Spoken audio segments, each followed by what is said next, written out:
Hey traders, Rivian, Nick here. Rivian is the chart we're discussing.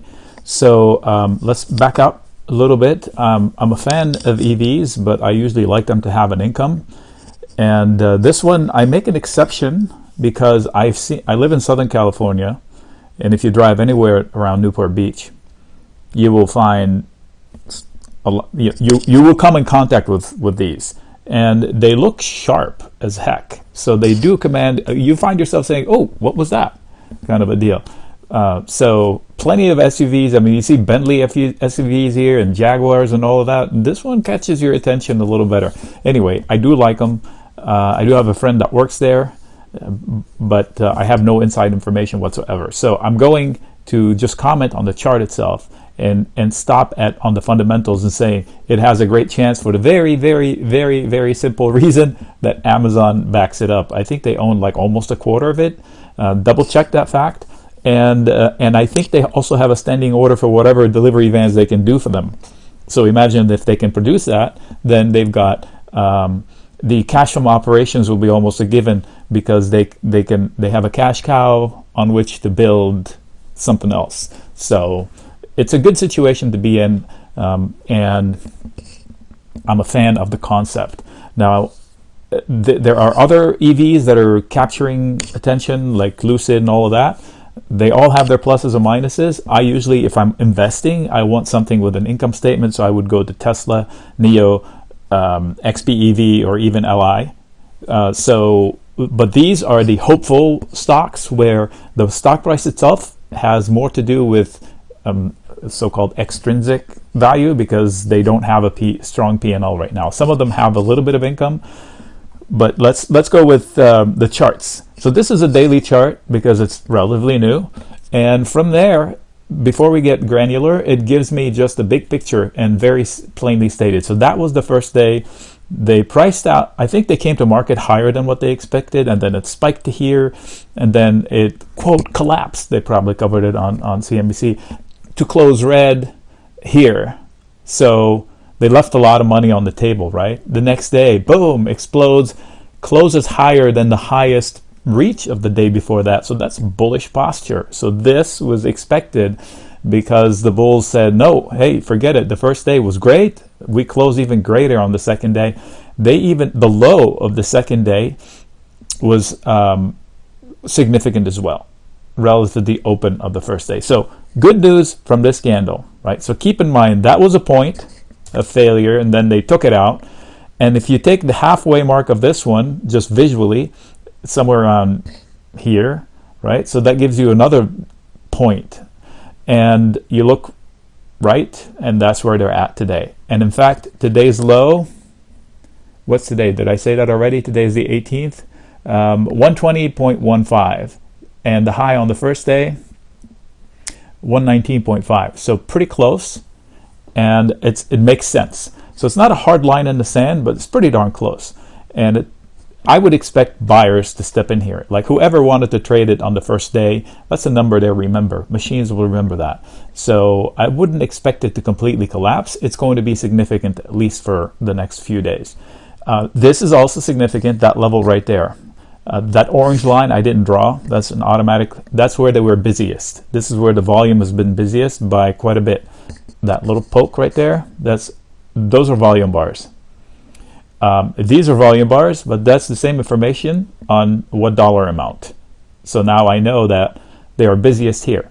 It would be great if they can close above it today. We still have about an hour worth of work. And if they go above it today, that'll be great. If they go below it, then it becomes a hurdle they have to overcome on the way up. All right, let's get granular. 15-minute chart. Let me see. Is that too granular? No, that's pretty good. All right, so now you see how the first day unfolded. Pop, right, for first 30 minutes, we had the pop and drop right away, and the rest was below. Next day, they gap up, they establish a good base, so now we have a number, 111.60, 111.70, 112 if you want to round. The base of it is 108. Man, that thing moves fast. So 108 to 111, that's a buy the dip moment, even though there's a gap below. Not every gap gets filled. And then they took out this one, and they came back and tested it for footing, and then they launched it, and now they're still just above it. So look, I'm going to put a line. So today's low, I'm going to extend it far back to give you the visual importance. Look at it. Look how close these two to that one. If you don't believe in technical analysis, that's what machines do. They're very sharp that way. So that is support until it's lost. If it's lost, it's going to have some selling to it. All right, and that's the number above that we talked about earlier. It's going to be some resistance by a lot. So that's going to be a tough zone. So what I'm going to do, tell you what I'm going to do. I don't know where I got this. I keep saying it. It's annoying as hell. I'm annoying myself, so I don't blame you. Be nice in the comments. Okay, so resistance, somewhere around here. I expect sellers to show up. Here, really, that's level resistance. I'm going to put it here because it's a zone. Pivot. How about this? We'll change it to zone. Make it smaller so it's not significant. Okay, so there's going to be a battle here, and there's going to be another battle at this edge right there. So I'm going to say right here is definitely resistance, and it's the opportunity. So I'm going to say resistance zone. So if they break through it, they can come to here. Now, if whenever they clear that and they take this one out, I think this one will bring more buyers. Slightly different. So it is also resistance. So these are the lines that will matter the next few hours. So what do? If I took longs here, I did a good job. That means I'm looking left. I would stop out if they're lost. If this is a trade, different than investment, trade. Whoops, didn't mean to do that. If I took longs, I should expect it to slow down and hit resistance from here, so I can lock some profits, if not all of it, and just re-engage higher. There's going to be sellers from here to here, in my opinion, into the gap. So that little gap here is not going to be easy to start, but this stock moves fast. So if I bought the dip, I would trim or lock profits on a trade. I would definitely stop out here. I would re-engage lower. So if I wanted to trade it on a breakdown, if the stock market falls, remember these don't trade in a vacuum. They need the stock market action, right? So if the best opportunities will get foiled if the markets drop. You think this will hold up if the market has a 3% drop tomorrow? It wouldn't. I would start looking to buy the dip anywhere in here. So I'm just going to put it right there to start looking early. And in fact, I'll put an alert. I haven't traded it, and I don't have a trade on it. I'm not helping a friend in it. Actually, I may be. In the chat room, they asked me about it, but I'm not sure they're trading it. But disclosures out of the way. Put one more line up there. It's too many lines, Nick. That's not an opportunity. That I would label it as a resistance. Okay, so don't be overly exuberant that it's going to go to the moon. Let it show some income first before you decide on how high it could go. Trade the price action until you get some financial data. As it is right now, we don't have any, I don't think. So let me see here. Yeah, they don't show any revenue yet here. Yahoo Finance or whatever this is, TradingView. I don't know where they get their data. So that's the plan of action for Rivian.